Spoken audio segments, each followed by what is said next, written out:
நுழைந்தவுடனே முதலாம் ஆண்டிலாகிய நம்மளுடைய பேராசிரியர் முனைவர் உமாதேவன் மிக சிறப்பாக பேசினார். அப்பொழுதும் நன்றியோரை நான் தான் ஆற்றினேன். இன்றைய நிகழ்வும் நன்றியோரை எனது பெயர் தான் இருக்கிறது என்று தெரிவித்துக் கொண்டு அவரிடம் பொறுப்பு ஒப்படைக்கிறேன்.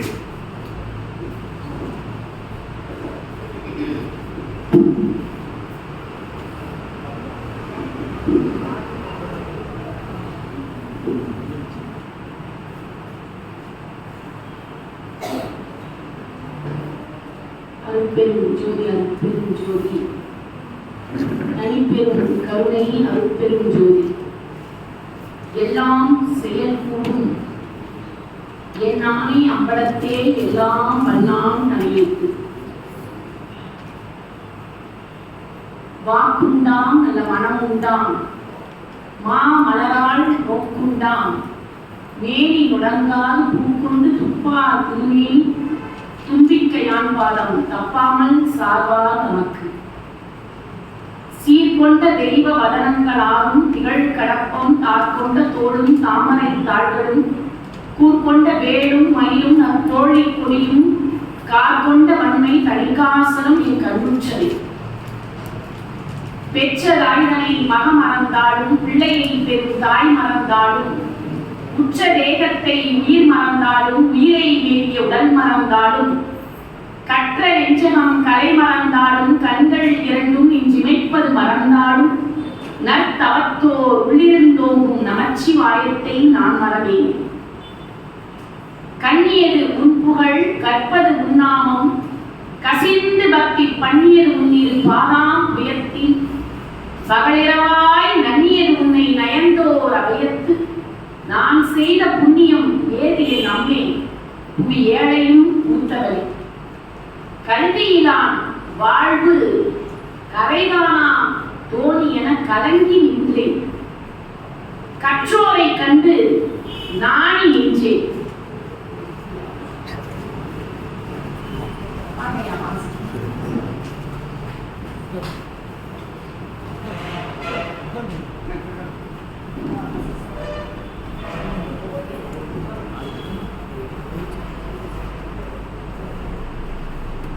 கல்வியிலான் வாழ்வு கரைகானா தோணி என கலங்கி நின்றேன்.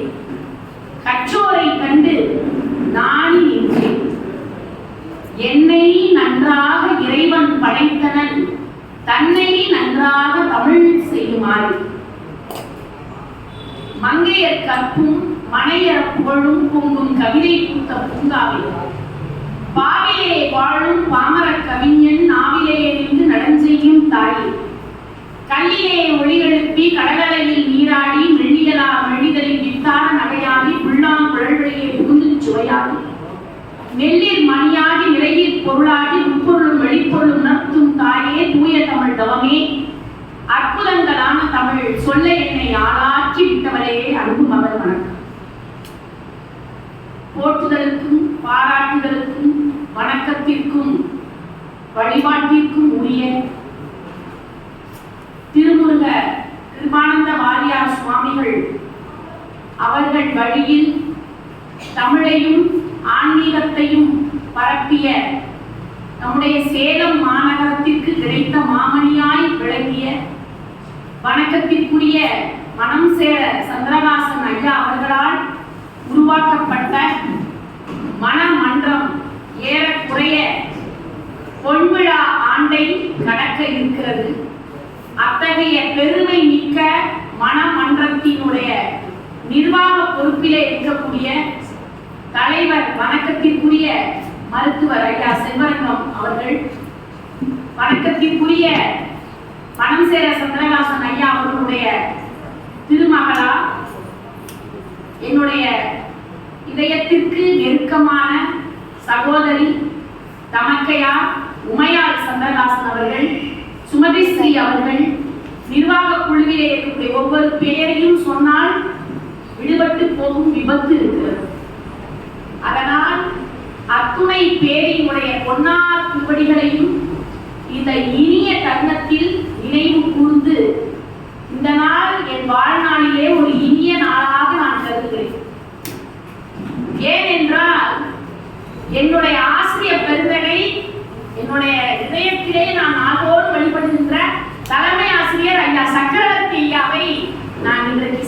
வாசிக்கின்ற பெரும்பேர்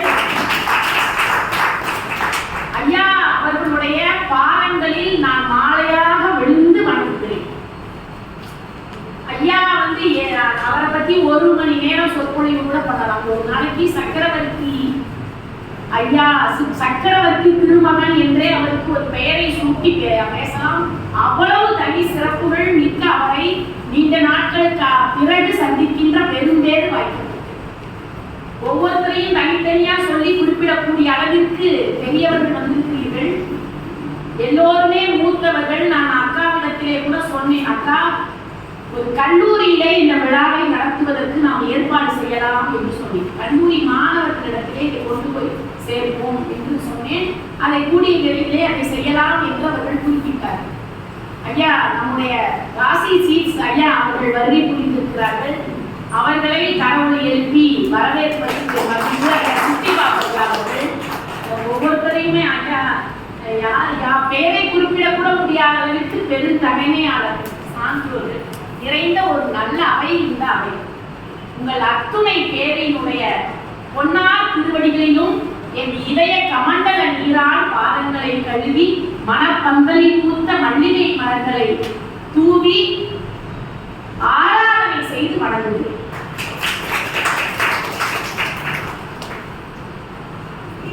இன்னைக்கு நம்முடைய மனம் சேர சந்திரகாசன் ஐயா அவர்களுடைய ஒரு 51 ஆண்டுகளுக்கு முன்னால் அவர் ஒரு சிந்தனை செய்திருக்கிறார். விதைத்தவன் உறங்கி விடுகிறான், ஆனால் விதைகள் உறங்குவதில்லை. எண்ணியவன் உறங்கி விடுகிறான், எண்ணங்கள் உறங்குவதில்லை. 51 ஆண்டுகளுக்கு முன்னால் நாம் ஒரு மன்றத்தை நிறுவ வேண்டும். அப்பொழுதெல்லாம் இந்த சமூக ஊடகங்கள் இல்லை. இந்த சேலம் மாநகரத்திலே எனக்கு தெரிந்து நான் அப்பொழுது 10ஆம் வகுப்போ 9ஆம் வகுப்போ படித்துக் கொண்டிருந்தேன். நான் வாரியார் சுவாமிகளுடைய பேச்சை நேரடியாக வாசவி மகாலிலே கேட்டுக்கிறேன். அதுக்கு ஒரே காரணம் மனமையா. வாரியார் சுவாமிகள் சேலத்திற்கு வந்தது, சுபிசிவம் ஐயா சேலத்திற்கு வந்தது. இவர்கள் பேச்சையெல்லாம் கேட்டுதான் நாங்கள் எல்லாம் பேச்சாளர்களாக சேலத்தில் மாறியதற்காக மனமையா. வாரியார் சுவாமிக்கு பின்னாடி நான் உட்கார்ந்து அந்த ஸ்ருதி பெட்டி வாசிக்கிறேன். ஐயா கூப்பிட்டு என்னை கூப்பிட்டு உட்கார்ந்து வாசிப்பார். வாரியார் சுவாமி ஐயா பேசி முடிச்சோன்னா கொடுத்த புத்தகமும் அப்ப எடுத்த போட்டோஸ்லாம் என்னுடைய புகைப்பட ஆல்ப தொகுப்பிலே நான் புதையலாக பாதுகாத்து வைத்திருக்கேன். வாரியார் சுவாமி எனக்கு பொன்னாட போத்திருக்கார். அவரு முன்னாடி தாயினும் நல்லான்னு எனக்கு பேசவே தெரியாது. எனக்கு தாயினும் நல்லான்னு கடை கொடுத்தார். கடமை பேசிதான் ஆகணும். ஐயா அது எதுல இருக்குது, எங்க இருக்குது, போய் தேடு. இப்பெல்லாம் கூகுள் மாதிரி என்ன சர்ச்சா பண்ண முடியும். அப்ப அது எங்க இருக்குன்னு தேடி கண்டுபிடிச்சு அது ராமாயணத்துல புதனோட பேரு தாயினும் நல்லான்னு கண்டுபிடிக்கவே எனக்கு 4-5 நாள் ஆச்சு. 10ஆம் வகுப்பு படிக்கிறதுக்கு என்ன தெரியும்?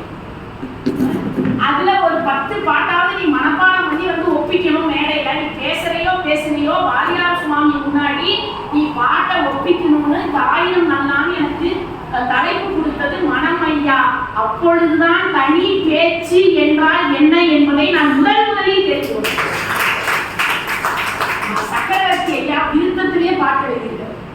ஐயா வெளியிட்டாரா என்னன்னு தெரியல. ஒரு கவிதை தொகுப்பு, அற்புதமான தொகுப்பு வச்சிருக்கீங்களா ஐயா? ஐயா அதை படிச்சு பாத்தீங்கன்னா வியந்து போயிருக்கீங்க. கம்பராமாயணத்துக்கு இணையான ஒரு படைப்பை சக்கரவர்த்தி ஐயா செய்து வைத்திருக்கிறார். கம்பனை பத்தி யோசிச்சா ஐயா நான் யோசிப்பேன். ஐயா எழுதினாரா, வச்சிருக்கிறாரா, என்ன பண்ணாருன்னு நான் யோசிப்பேன். அப்ப மனமையாவுடைய பாருங்க, இன்னைக்கு மனமையாவுடைய அவரோட பயணித்தவர்கள் எல்லாம் வந்திருக்கீங்க. ஒருவேளை ஊடகங்கள் இருந்திருந்தால் அவர் எங்கோ போயிருப்பார். வாரியார் சுவாமி சேலத்துல மனமையா கூட்டா ஒரு முறை கூட அவர் தட்டியதே கிடையாது. வரலாறு. சுகிசிவான்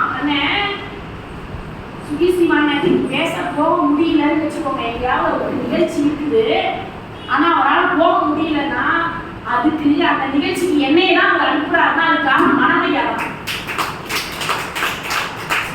போலன்னா உமா தேவராஜனை கூப்பிட்டு போங்கன்றாரு. அண்ணன் பேச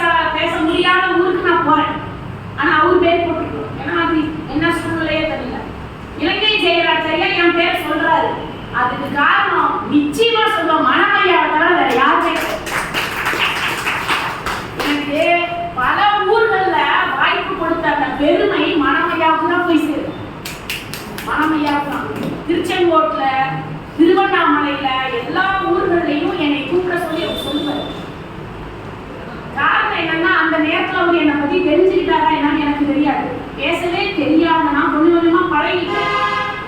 அன்பிற்கினியவர்களே, வாரியார் சுவாமி பேசும்போது நேரடியா கேட்டதை நான் உங்களுக்கு சொல்றேன். அது மட்டும் என் மனசுல இருந்து மறையவே இல்லை. வாரியார் சுவாமி கிட்ட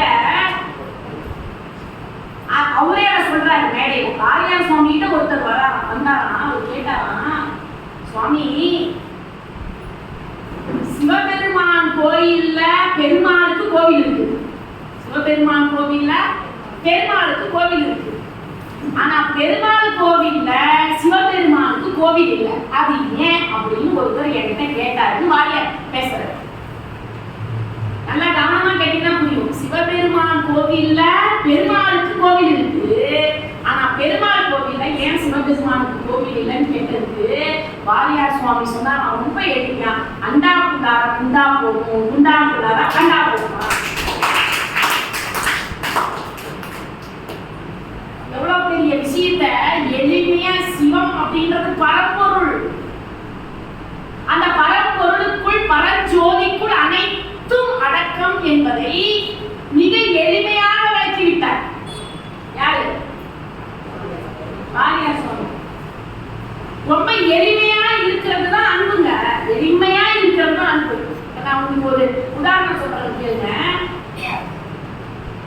நான் பள்ளிக்கூடத்துல சேர்ந்த புதிது. நான் கல்லூரியில 10 வருஷம் வேலை பார்த்துட்டு 6ஆம் கிளாஸ்க்கு டீச்சர் ஆயிட்டேன். திடீர்னு மன குழப்பம். என்னடா எப்படா இதெல்லாம் சமாளிக்க போறோம், இவங்கெல்லாம் இந்த பிள்ளைங்கலாம் எப்படி படிக்கிறது, அப்படி ஒரு பிரச்சனை. அப்ப பரீட்சையில பையன் படிக்கவே மாட்டான், எதுவுமே பேப்பர்ல எழுத மாட்டான். பேப்பர்ல பையன் ஏதாவது எழுதணும், எதுவுமே எழுத மாட்டான், கொஸ்டினாவே எழுதி வச்சிருக்கேன். நான் என்ன பண்ணுவேன், எடுத்துட்டு போய் தலைமை ஆசிரியர், ஐயா பேப்பர்ல பையன் ஒண்ணுமே எழுதலைங்களே ஐயா அப்படின்னு. அப்படியா, எழுதலையா, சரி. அவன் பையன் எடுத்துட்டு போனாங்க. பையன் எடுத்துட்டு வந்தோடனே அந்த பையில இருந்து நோட்டெல்லாம் எடுப்பாரு. எழுதிட்டு படிக்க மாட்டேங்கிறான் பாருங்கய்யானா, அந்த நோட்டெல்லாம் பார்த்தா அவன் எழுதிருப்பான். ஏதாவது படிக்கலன்னா அவன் எழுதிருக்கிறானேமா அப்படின்னு. படிக்கவும் இல்லை எழுதவும் இல்லைங்கய்யா அப்படின்னா அவன் பள்ளிக்கூடமாவும் வந்திருக்கிறானேமா. ஐயா பள்ளிக்கூடமும் அவன் வரமாட்டேங்கிறானே ஐயா, அவன் சூழ்நிலை சரியில்லையேம்மா, என்னம்மா பண்றது அப்படியெல்லாம் பேசி என்னை செதுக்கியவர் தான் ஐயா சக்கரவர்த்தி. எதையுமே பாசிட்டிவா தான் பேசுவார், ஒரு நெகட்டிவாவே பேச மாட்டார். நான் இன்னைக்கு கூட இப்ப ஒரு 2-3 நாளைக்கு முன்னாடி கூட நான் ஐயாவை பத்தி சொன்னேன். எப்பயுமே அதை படிக்கலைன்னா எழுதலன்னு வருது, படிக்கலைன்னா அவன் எழுதியாக இருக்கிறாங்க, எழுதவும் இல்லையே கையானா பள்ளிக்கூடமா வந்திருக்கிறாங்க. அப்ப எளிமையாக இருப்பதுதான் அன்பு, எளிமையாக இருப்பதுதான். இந்த உலகத்துல ஏறக்குறைய 800 கோடி ஜீவராசிகள் இருக்காங்க. 800 கோடி ஜீவராசிகள். இந்த 800 கோடி ஜீவராசிகள் எப்படி உற்பத்தி ஆகின்றன அப்படின்னா 4 விதம் தான். முட்டையிலிருந்து, கருவிலிருந்து, வியர்வையிலிருந்து, விதையிலிருந்து, 4 தான். முட்டை, கரு, விதை, வியர்வை. இந்த 4 வகையில தான் உயிர்கள் உற்பத்தி ஆகும். சரிங்களா?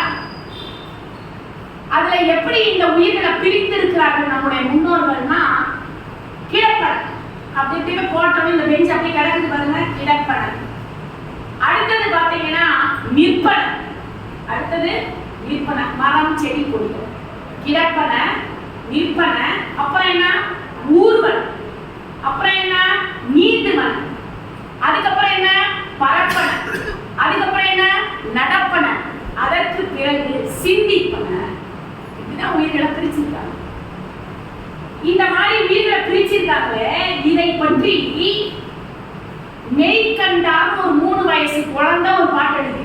மெய்கண்டார். அந்த மெய்கண்டார் எழுதின பாட்டு நூலுக்கு பெயர் சிவஞான போதம். அந்த நூலுக்கு பேர் என்னது? சிவஞான போதம். இந்த சிவஞான போதம்ன்ற நூலை எழுதின மெய்கண்டார் 3 வயசு குழந்தை. நம்ப முடியுதா நம்மளால? அவங்க அப்பா பேரு அச்சுத கலவர். மெய்கண்டாரோட அப்பா பேரு அச்சுத கலவர். அச்சுத கலவரோட ஆசிரியர் பேரு சகலாகம பண்டிதர். சகல ஆகமங்களையும் படித்ததனால அவர் பேர் வந்து சகலாகம பண்டிதர். அவருடைய ஸ்டூடெண்ட் அச்சுத கலவர். அவரோட பிள்ளை வந்து மெய்கண்டார். இந்த 3 வயசு குழந்தை பாட்டு பாடுங்க. உமையார் அக்கா வந்து மனமையா மன்றத்தை எப்படா நடத்துறது, அவரு இயற்கை எழுதிட்டார், இதற்கு பிறகு இதை என்ன செய்யறது அப்படின்ற ஒரு யோசனை, ஒரு கேள்விக்குறி வருது இல்லைங்களா? இப்ப பொதுவா அவங்ககிட்ட ஒரு கேள்வி கேட்கிறேன், இது அப்படியே இருக்கட்டும், இது அச்சுத கலவரம் மெய்கண்டார். பொதுவான ஒரு கேள்வி, பெற்றோருக்கு பிள்ளைகள் எதற்கு? ராசி பெற்றோர்களுக்கு பிள்ளைகள் எதற்கு? நாம நிறைய சொத்து சேர்க்கிறோம், அந்த சொத்தை அனுபவிக்குமா இல்லையா? கஷ்டப்பட்டு அதுக்காக பிள்ளை இல்லையா? அப்படிதான் ஆசைப்படுறோம் நாம. அப்படின்றவங்க கை தூக்கணும் பார்ப்போம். யாருமே இல்லைன்னா இந்த சபை மாதிரி ஒரு தெய்வ சபை இந்த உலகத்திலே கிடையாது. பெற்றோர்கள் எதற்கு, பிள்ளைகள் எதற்குன்னா சொத்துக்காக நான் பிள்ளைய வளர்க்கிறேன் அப்படின்னா அவன் அதர்மவாதி. சரி, அப்ப எதுக்கு? என் பேரை சொல்றதுக்கு எனக்கு பிள்ளை வேணும், உன் பேரை சொல்றதுக்கு பிள்ளையே தேவையில்ல, ஆதார் அட்டை போதும் சொல்லி சலிக்குது. ஆதார் அட்டை இல்லைன்னா எங்கேயுமே கிடையாது. சிட்டி பாப்பியா ஐயா என்னங்க ஐயா உண்மையா பிடிக்கும் ஐயா வந்து நிறைய ஞானிகளோட பழகிறது, அவருக்குன்னு ஒரு தனி பெருமை, அதை ஒரு நாள் பேசுவோம் சிட்டி பாப்பையா. அப்ப பேரை சொல்றதுக்கு பிள்ளை தேவையில்லை, ஆதார் அட்டை போதும்.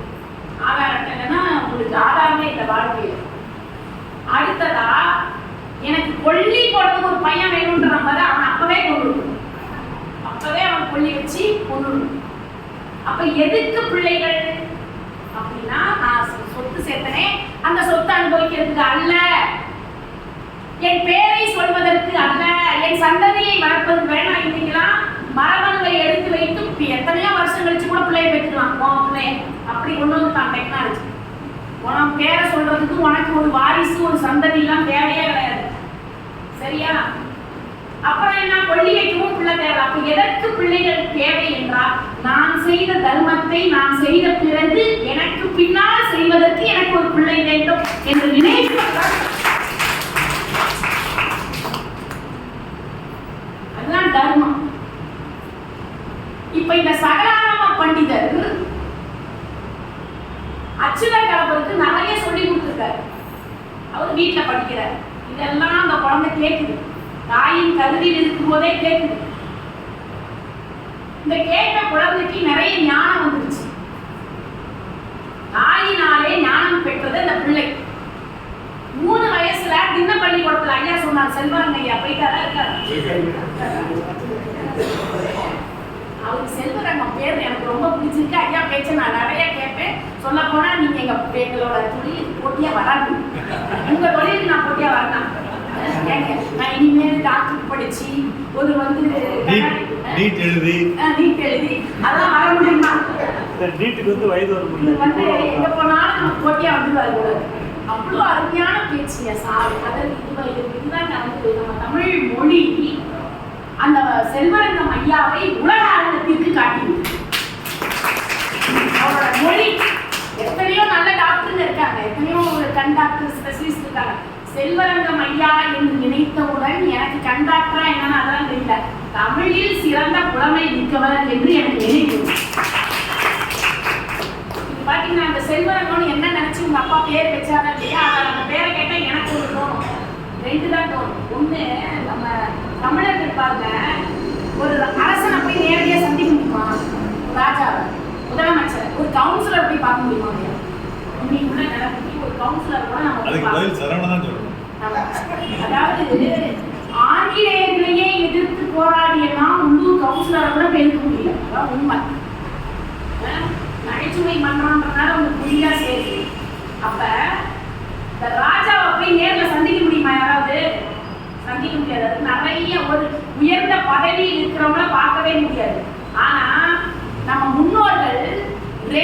இடத்துக்கு அரங்கம் என்று பெயர் வைத்திருக்கிறார்கள், அம்பலம் என்று அம்பலம் அரங்கம்னு பெயர் வச்சிருக்காங்க. அந்த ராஜாவை நம்ம எளிமையா சந்திச்சிடலாம். ஒண்ணு அரங்கத்தில் இருக்கிற ரங்கராஜாவை பார்த்தோம், அரங்கராஜன். இன்னொருத்தர் அம்பலத்தில் ஆடிட்டு இருக்கிறார், யாரு? நடராஜா. ரெண்டு ராஜாவையும் நம்ம போய் எளிமையா சந்திக்கிற அளவுக்கு அம்பலத்திலும் அரங்கத்திலும் இருக்கிறார். அதனால உங்க அப்பா செல்வ ரங்கம், அதனால இவரை எளிமையா சந்திச்சிடலாம் போய். என்னங்க ஐயா, நானே இவரை போய் பார்க்கணும்னு நினைச்சிட்டு இருந்தேன். 40 வயசுக்கு மேல இருக்கு. ஆமா. இப்ப இந்த அச்சுத கலவருடைய குழந்தை மெய்கண்டார் எழுதுனது சிவஞான போதம். இதெல்லாம் நமக்கு கிடைக்கக்கூடிய பொக்கிஷம். 12 சூத்திரம் தான், வெறும் 12 சூத்திரம். ஆனால் அதற்கு எழுதப்பட்ட விளக்க உரை ஏராளமான பக்கங்கள். அந்த சிவஞான போதத்துக்கு சிவஞான சித்தியார் உரைன்னு ஒரு உரை இருக்கு. அந்த சிவஞான சித்தியார் உரையில இருக்கிற பாட்டெல்லாம் நான் சிவஞான போதத்தை சொல்லல, சிவஞான போதத்துக்கு எழுதின சிவஞான சித்தியார் உரையெல்லாம் சொல்றேன். அதுல ஒரு பாட்டு நாளே இல்லை. அண்டம் சம் ஸ்வேத சங்கள் உட்பிச்சம் சராயி சத்தோடு எண்பது 484 100,000 தான் உண்டு பல் யோனியெல்லாம் ஒழித்து மானிடத்து உதித்தல் கண்டிலில் கடலை கையால் நீந்தினன் கான். அந்த பாட்டு இவ்வளவு கஷ்டப்பட்டு மனப்பாடம் பண்ணியிருக்கேன். கொஞ்சம்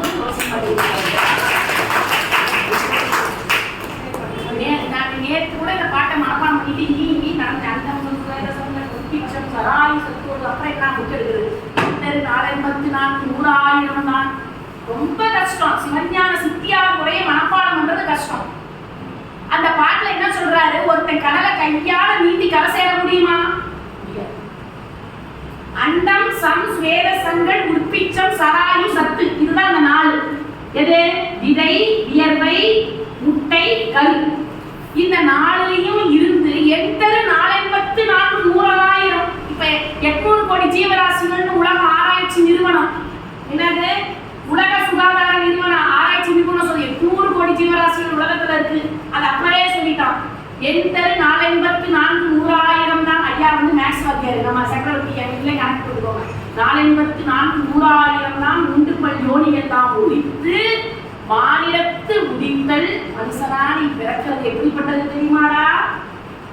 கடலை கையால் நீந்தினன் காரியம். இத சிவஞான சித்தியாரு நீ கடல்ல கலக்கிற மாதிரி மனுஷன் பிறவி உனக்கு கிடைச்சிருக்கு, இனிமே உனக்கு கிடைக்கும். நீ பழனிக்கு 18 எடுத்தாலும் திருப்பதிக்கு 48 மொட்டை போட்டாலும் திரும்பவும் மனுஷனா நீ பிறக்கவே முடியாது. அவ்வளவுதான் நடக்கும். ஏன்? நீ செஞ்சிருக்கிறதுக்கு தகுந்த மாதிரி வினைக்கு தக்க பயன் கிடைக்கும். அதனால பிறக்கவே முடியாது. இது சிவஞான சித்தியார் உரை. இதை எழுதுனவர் யார் தெரியுங்களா? இந்த மெய்கண்டா உட்கார்ந்து வீட்டு திணையில உட்கார்ந்து பாடம் நடத்திட்டு இருக்கிறாரு. 3 வயசு குழந்தை பாடம் நடத்திட்டு இருக்கு. பாடம் நடத்திட்டு இருக்கிறத பெரியவங்க எல்லாம் உட்கார்ந்து கேட்டுட்டு இருக்காங்க. இப்ப நான் ஒரு சின்ன பிள்ளை பேசுறேன், நீங்க பெரியவங்க கேட்கிறீங்க, அது மாதிரி கேட்டுட்டு இருக்கிறாங்க. அப்படி கேட்டுட்டு இருக்கும் போது அந்த வழியா வராது சகராம பண்ணிட்டு பார்த்தவருக்கு வயிற்று எரிச்சு வராம, என்னது 3 வயசு பிள்ளை சொல்லுது, இத்தனை பேர் உட்கார்ந்து கேட்டுட்டு இருக்காங்களே. நாங்க நேரா போனார். என்ன அறிந்தவனோ அப்படின்னு கேட்டார். 3 வயசு குழந்தையை பார்த்து என்ன அறிந்தவனோ? ஏதும் அறியேன் சுவாமி அப்படின்னு சொல்லுவாங்க. ஏதும் அறியேன். அப்ப இத்தனை பேர் கேட்டுட்டு இருக்காங்க, எப்படி கேட்டுட்டு இருக்கான்? அப்ப உனக்கு எல்லாம் தெரியுமா? எதுவும் தெரியாது. நான் உரைக்கும் வார்த்தையெல்லாம் நாயகன் தான் வார்த்தை. அப்படியா? சரி, நான் உன்னிடத்துல கேள்வி கேட்டால் நீ பதில் சொல்வாயா? சுவாமி கேளுங்கள், இறையருள் வாய்த்தால் சொல்வேன். சரி, ஆணவத்தின் சொரூபம் யாருன்னு கேட்டார். என்னன்னு கேட்டாரு சகலாம பண்டிதர். ஆணவத்தின் சொரூபம் யாரு? தாங்கள் தான் சுவாமி. தாங்கள் தான் சுவாமி. ஆணவத்தின் சொரூபம் தாங்கள் தான். அப்படியே கீழே விழுந்தார், காலில் விழுந்தார். அப்பா, நீயே என் குரு, நானே உன் சீடர். என்னுடைய ஆணவத்தை தகர்த்து எரிந்துவிட்டாய் என்று சொல்லி அந்த குழந்தை எழுதின சிவஞான போதத்துக்கு உரை எழுதுனது தான் சிவஞான சித்தியார் உரை. இப்ப நான் சொன்னது, இந்த அன்பு என்பது எளிமையானது. இந்த அன்பு செய்தால் போதுமானது. இந்த உலக இவ்வளவு போராட்டங்கள், பிரச்சனைகள், சிக்கல்கள், இது நீதிமன்றத்தில் இத்தனை வழக்குகள், மன அமைதி இல்லாமல், நிம்மதி இல்லாமல் மக்கள் எல்லாம் தடுமாறி தவிப்பதற்கான ஒரே காரணம் அன்பு இல்லாததுதானே, வேற எதுவுமே இல்லை.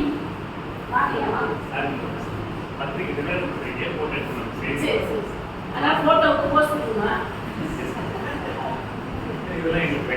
சரி சரி. வாங்க ஆண்டவன் சார். ராசிக்குமார் வாங்க.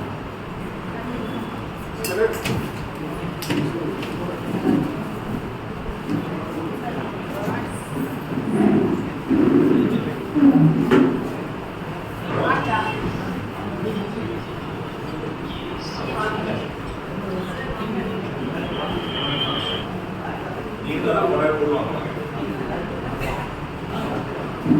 ஐயா, எப்படி நீ கூட வர.